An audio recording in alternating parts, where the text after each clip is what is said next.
Saya dan Muhammad Fakri. Saya di sini sebagai masyarakat. Saya Fernanda Nisa, saya di sini sebagai masyarakat. Perkenalkan, nama saya Fedrina, saya sebagai masyarakat. Perkenalkan, nama saya Tirana Nur Aisyah, saya sebagai masyarakat.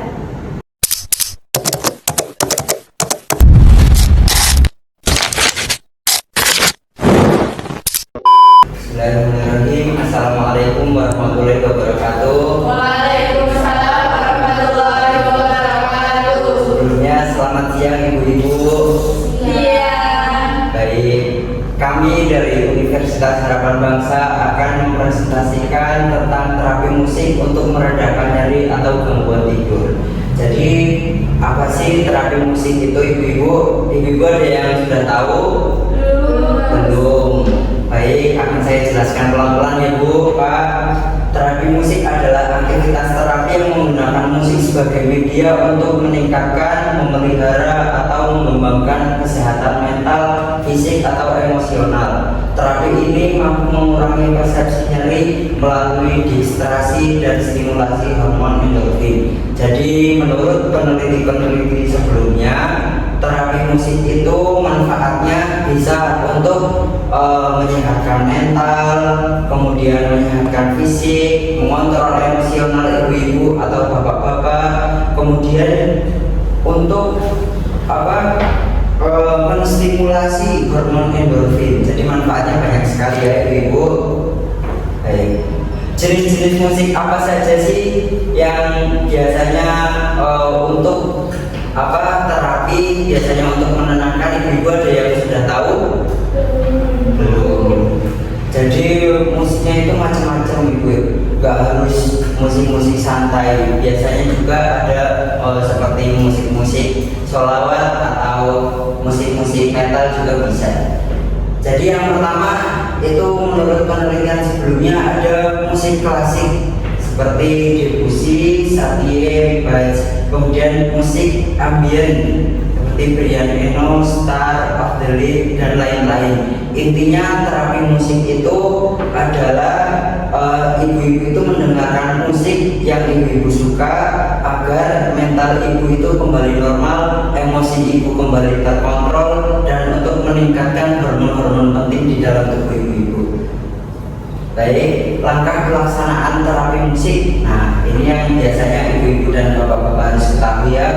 Yang pertama, pilih musik dengan tempo 60 sampai 80 BPM dan tanpa lirik. Jadi seperti kalau misal zaman sekarang itu ada musik yang biasa disetel sebelum tidur, kemudian musik hujan. Nah itu kan tidak ada liriknya ya ibu, cuman musik saja.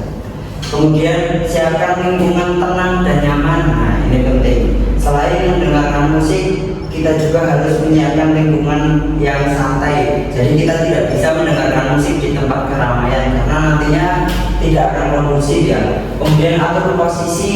Nah, jadi kita sebagai perawat itu mengajarkan kepada ibu-ibu untuk mengatur posisi yang rileks seperti sedang tiduran santai atau sedang duduk dengan menikmati kopi dan lainnya. Kemudian putar musik 10 sampai 30 menit saja. Kemudian mengamati respon ibu, apakah ibu itu mendengarkan musik itu menjadi tambah pusing atau menjadi santai. Nah itu juga perlu kita amati. Misalkan ibu setelah kami setelkan musik itu muka ibu menjadi rileks, menjadi santai. Nah itu berarti bagus, musiknya pas. Kemudian manfaat terapi musik yang pertama itu dapat meningkatkan kualitas tidur, kemudian mengurangi stres dan kecemasan, kemudian mengontrol tekanan darah dan detak jantung, meningkatkan aktivitas demensia, membantu komunikasi pada penderita autisme, menstabilkan kondisi pada bayi prematur. Jadi terapi musik itu tidak hanya dipakai untuk orang tua saja, itu juga dapat dipakai untuk anak-anak. misal untuk menstabilkan kondisi bayi yang lahir terlalu cepat, nah itu bisa dikasih ruangan yang tenang, kemudian didengarkan musik yang santai dengan tempo 50 sampai 60 Hz. Kemudian peran keluarga dalam terapi musik. Yang pertama, memberikan dukungan emosional dan motivasi, kemudian menciptakan lingkungan yang mendukung di rumah, menjadi moderator antara terapis dan pasien, membantu menerapkan hasil terapi sehari-hari, memberi umpan balik kepada terapis, meningkatkan hubungan antar anggota keluarga. Jadi keluarga itu juga ada perannya untuk yang diterapi, seperti memberikan dukungan emosional dan motivasi, yaitu menyuruh pasien untuk mendengarkan musik, kemudian menciptakan lingkungan yang mendukung di rumah. Jadi keluarga itu biasanya kalau yang punya anak-anak kecil yang rewel, kalau ada orang yang terapi kan kalau ada anak kecil jadi nggak kondusif ya. Kemudian peran keluarga itu bisa membawa anak kecil itu pergi jalan-jalan untuk memberikan lingkungan rumah senyaman-nyamannya. Kemudian evaluasi respon pasien, skala depresi Hamilton, kemudian skala kecemasan Hamilton, indeks kualitas tidur, kemudian evaluasi mencakup perubahan emosi, relaksasi, dan kualitas tidur pasien. Nah ini yang evaluasi itu tidak hanya perawat, bisa jadi perawat menyampaikan kepada keluarga pasien untuk mengevaluasi pasien yang akan direlaksasi musik. Jadi biasanya pasien yang diterapi itu harus kita evaluasi, misal setelah dia mendengarkan musik menjadi santai atau tambah brutal, kemudian mencakup perubahan emosi, relaksasi, dan kualitas tidur pasien. Pasien yang sudah diterapi harusnya kalau terapinya itu tepat, pasien tidurnya akan lebih nyenyak, jadi gak sering berbangun lagi. Mungkin nyampe sini paham ibu-ibu bapak-bapak? Baik, kesimpulannya adalah terapi musik merupakan intervensi non farmakologis. Jadi terapi musik itu ibaratnya tindakan keperawatan yang tidak memerlukan obat, yang efektif untuk menurunkan nyeri dan memperbaiki kualitas tidur.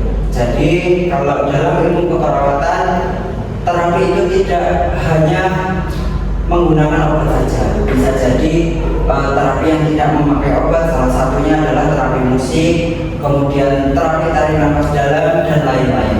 Nah, ibu-ibu, bapak-bapak, dari kesimpulan materi yang saya sampaikan, apakah ibu-ibu dan bapak-bapak ada yang ingin ditanyakan? Iya. Silakan. Apa yang membedakan terapi musik dengan sekedar mendengarkan musik biasa, Mas? Kalau sekedar mendengarkan musik biasa, itu biasanya kita hanya tidak memerlukan ruangan. Yang pertama, tidak harus mengkondisikan lingkungan. Yang kedua, kalau musik biasa itu kan ada liriknya, tapi kalau terapi musik benar-benar pure, hanya nada dan tempo saja. Apakah ada yang ingin bertanya lagi?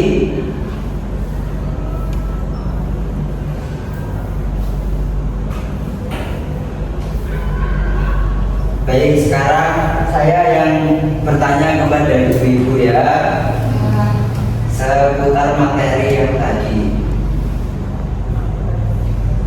Nah, manfaat terapi musik ibu-ibu tolong sebutkan salah satu saja. Meningkatkan kualitas tidur. Baik, ada yang ingin menyebutkan lagi? Menstabilkan kondisi dari prematur. Ya, betul sekali ibu-ibu dan bapak-bapak sudah pintar. Oke.